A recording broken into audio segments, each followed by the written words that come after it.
Thank you, Father Alexander, Father Kelly, Reverend Fathers, any honored guests, and my dear brothers. Brothers, my vocation story is the story of the unfathomable and incomprehensible love of God and the impact that that has upon a poor, weak, sinful soul. Growing up, I have 7 brothers, no sisters, and I'm number 6.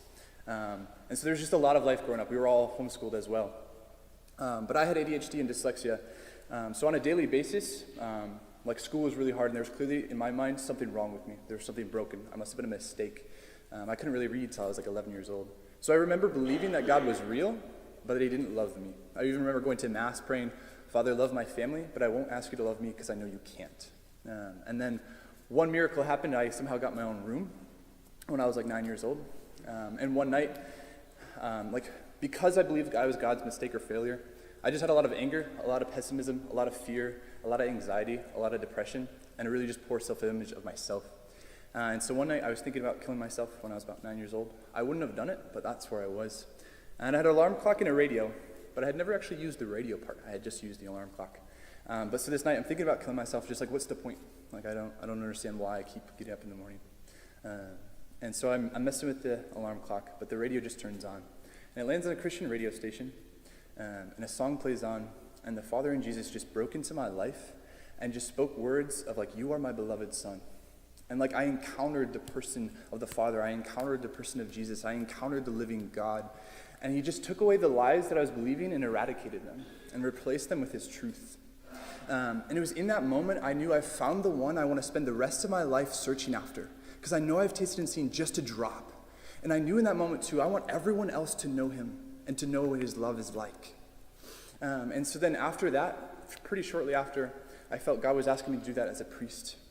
And so then in that time, there was barely about a couple years, 3 years before high school, the Lord just radically transformed my heart. He took all that anger, pessimism, fear, depression, and poor self-image and turned it into joy, peace, hope, patience, confidence, and knowing that I'm a beloved Son. And taught me how to love and taught me how to pray. In those years, the Lord just taught me what a relationship with him was like, and he just led me as a beautiful father, just grabs a little child and just carries him step by step. And it was just so beautiful, and the Lord gave me so many graces in that time.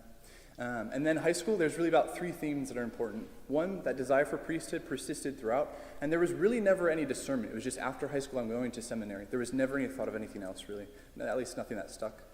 2, I started to minister in my youth group and in other different ways, leading prayer meetings, retreats, and I just fell in love with ministering and serving God's people and finding that there is nothing like seeing someone come to know who the Father is, know who Jesus is, and encounter the love of God and have their life transformed. And then the 3rd thing was just my own sinfulness, poverty, and brokenness, and just struggling with that, but seeing the Father bless me and love me and draw intimately close to me in those places and our relationship deepening. So this all persisted all throughout high school, and then after high school I actually did 1 year of community college because I was finishing up in ministry school, but then I entered seminary after that. And seminary has been the hardest and best thing I've ever done in my life. There's been times where I've been so aware of my brokenness, my poverty, my struggles, and it's been so difficult at times. But I think the most important part about seminary has been nothing that I have done, but what God has done.